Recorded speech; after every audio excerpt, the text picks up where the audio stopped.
but also the fact that now the ceasefire has been agreed upon.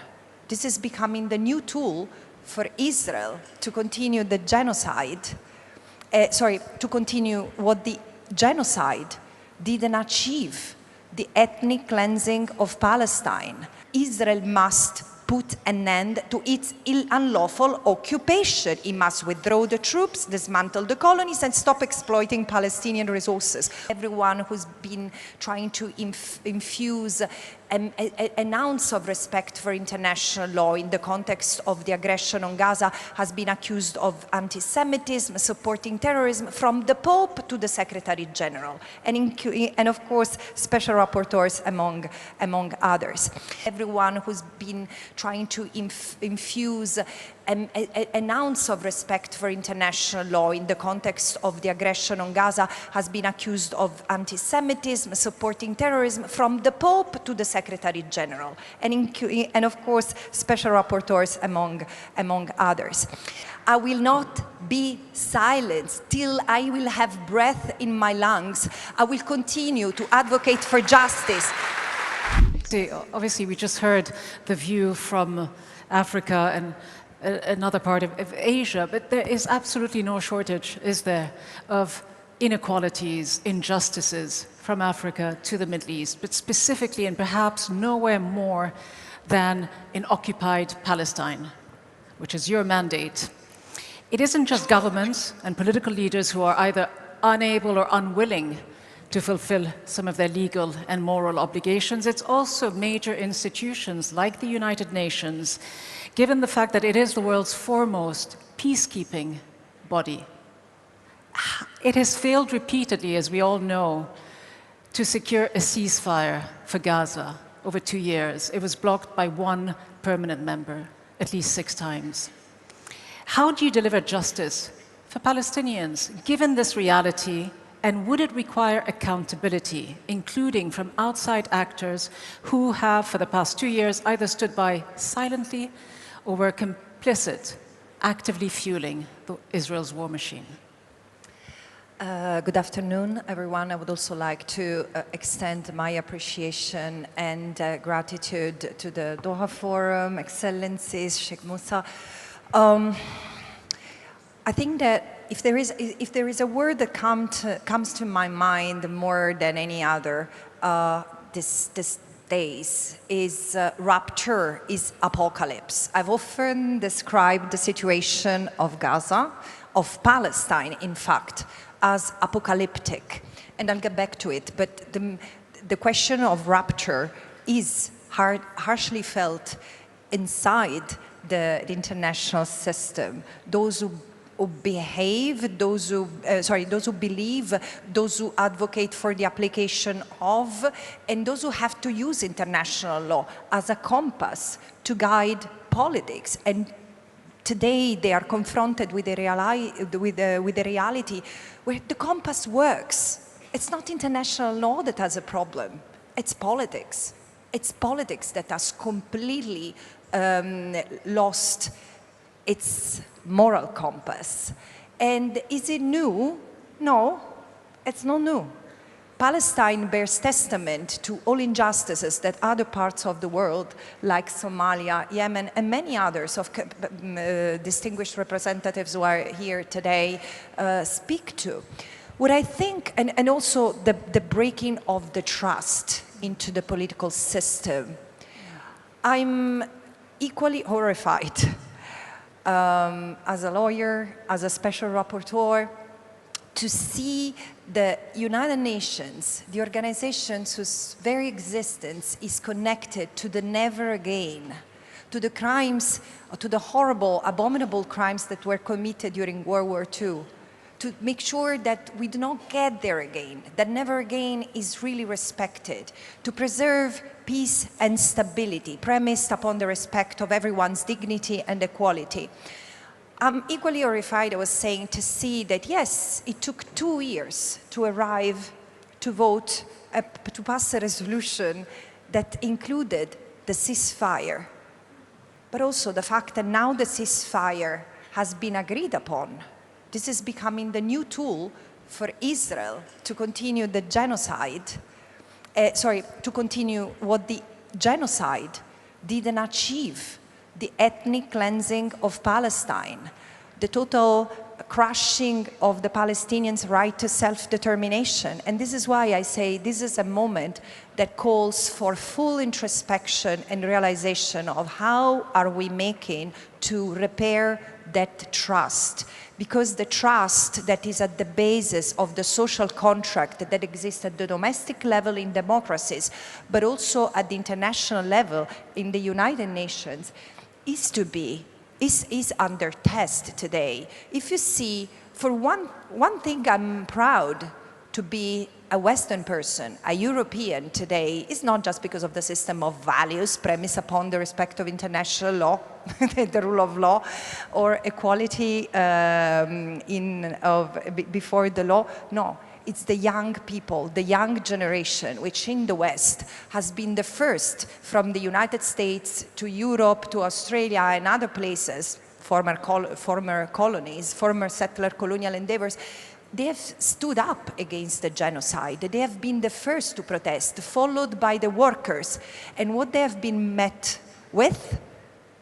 Batons by the police, criminalizations by government, and other forms of repression in the cradle of democracies. So this is why I'm saying Palestine has been an awakening, a wake-up call for all of us. And I often speak, and this is the last remark I wanted to share, of the Palestine effect.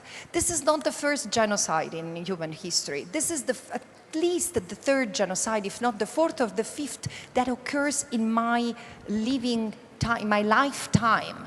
This is the first genocide that awakens global conscience and global response. Palestine is allowing us to see what the law becomes where it's in the hands of power. Palestine is allowing us to see what connects all injustices, what happens to Yemen, to Sudan, to Congo, and including in places where poverty has not been so rooted as it is today for a long time, including in the West. We have a common enemy, and we need to face it, where the politics is at the service of economic interests. But just to follow up briefly, Francesca, you mentioned that we have the laws, we have the conventions on genocide and everything else. It is the implementation that lacks. I wonder to what extent it is accurate to say that the world has lost its moral compass, or as you've just alluded to now, the genocide in Gaza has actually exposed the level of dishonesty, and let's face it, hypocrisy within the Western world particularly. So to that point, and another one that I want to ask you about very briefly before I move on to our other two speakers, you are the first UN Special Rapporteur to ever have been sanctioned by any state. The United States imposed sanctions on you for simply doing your job, for publishing reports that have taken on corporations and governments that you believe have been complicit in Israel's genocide in Gaza. You refuse to be intimidated. You and I had a conversation a few days ago. You say you will not be intimidated, but surely it must do something to the rule of law, and anyone willing to uphold it despite this campaign of intimidation and bullying. Look, does it? What happens to me is what happens to anyone who stands in solidarity, not with the Palestinian people, with justice. Because today, the international, what the United States sanctioning me is telling to the international system is, we don't need you. And this is the culmination of a series of attacks, of a series of aggressions, a smear campaign. Everyone who's been trying to infuse an ounce of respect for international law in the context of the aggression on Gaza has been accused of anti-Semitism, supporting terrorism, from the Pope to the Secretary General, and of course, special rapporteurs among others. So I could speak to what has happened to me, and what I think is so pernicious of this is the tolerance. So you ask me why you do not, why do you continue? Why do you persist? Because what I'm left with It's my dignity, and it's my voice. And while no member states have done what I think should be done, getting together, standing together, and standing up against the United States and tell, enough, this is a violation, this is the first UN person who's been sanctioned in 80 years of UN life, and it cannot constitute a precedent. It's illegal, it's against the UN Charter, it's against the Convention on Privileges and Immunities, and so please, you have to withdraw the sanctions. No member state has done it. It doesn't speak to I mean, my courage. It speaks to the broad cowardice that exists in the international community, and I cannot be held accountable for that. But, there is a but. I will not be silent till I will have breath in my lungs. I will continue to advocate for justice, not as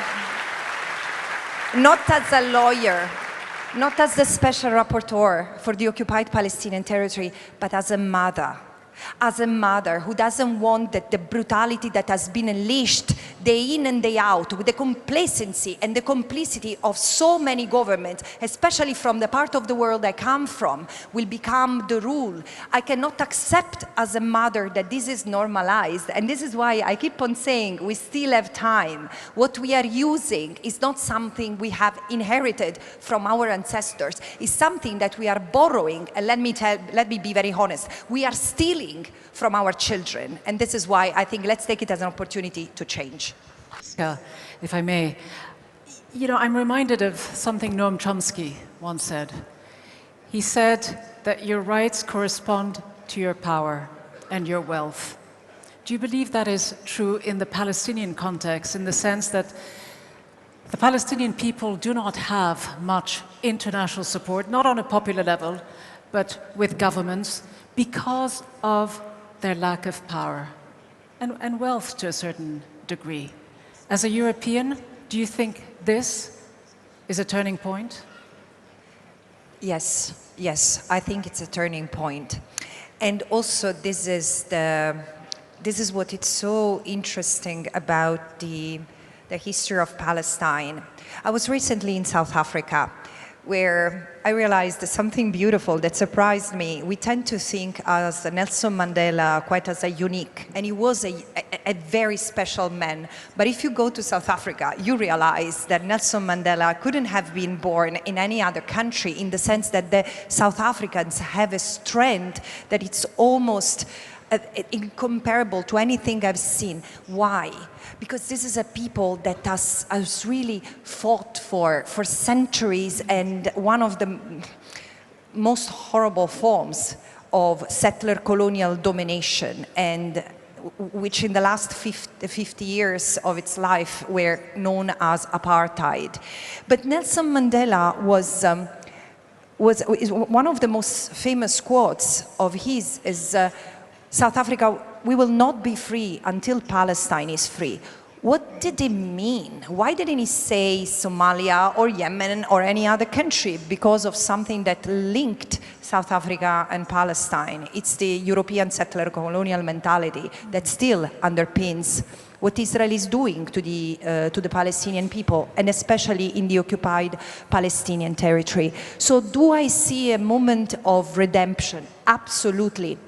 And it's in the power of the Palestinians, because they have not been defeated, they still, and I'm not talking of armed resistance, no, I'm talking of resilience.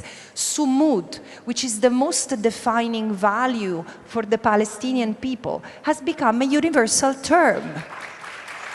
Thank you. This is for the Palestinians, I guess. People in Europe know what sumud means, and its resilience and its steadfastness. And is it an opportunity for the governments? Yes. Yes, because we still need them. We still principle leadership. Leaders who put rights before profits.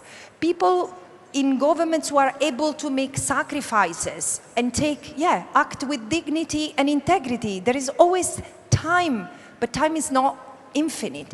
And so I do think that the word we need to pursue in order to reorient political conduct with the compass of the legal compass, what international law says, is justice. Can we stand all together for justice, for a world that is more just? Because this is what people are asking. They are standing against a place where might makes right.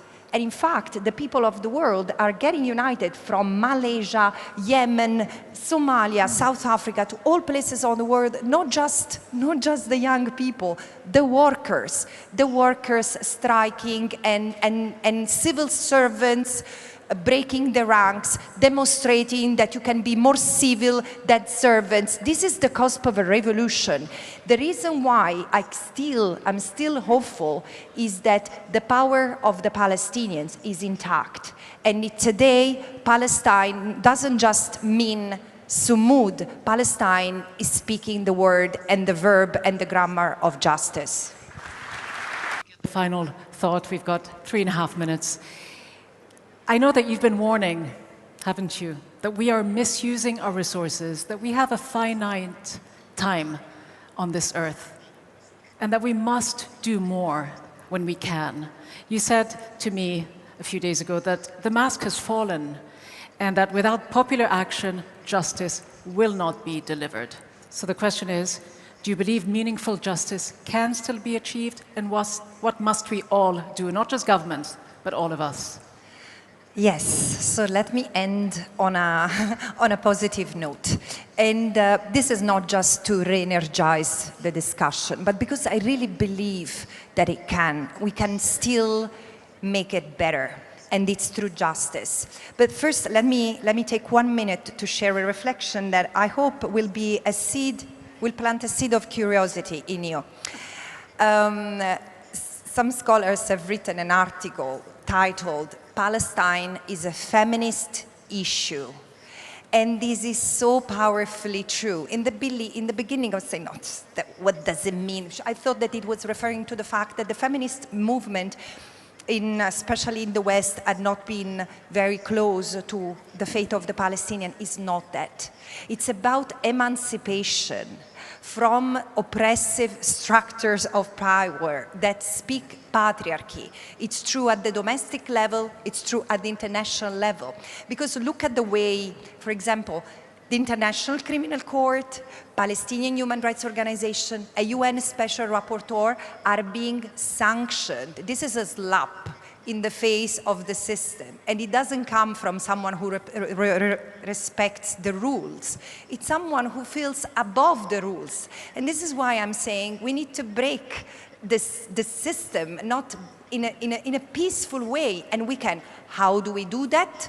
Through respecting the rules ourselves, first and foremost. And this is why the answer to your question, Rida, is justice. The International Court of Justice has already spoken. It has said that in order to end the violence in the case of Palestine, Israel must put an end to its unlawful occupation. It must withdraw the troops, dismantle the colonies, and stop exploiting Palestinian resources. What else do we need? The court has spoken. So let's follow this. Let's not impose further conditions of brutality on the Palestinians. At the moment, they are still being genocided. So this is a call for humanity and compassion. Justice goes through accountability, for sure, to international courts, through domestic courts, but first and foremost, it requires a change of mentality and a change of mind and a change of heart in every one of us. Change and peace is in every step. So let's make it happen as we leave this room today. Thank you.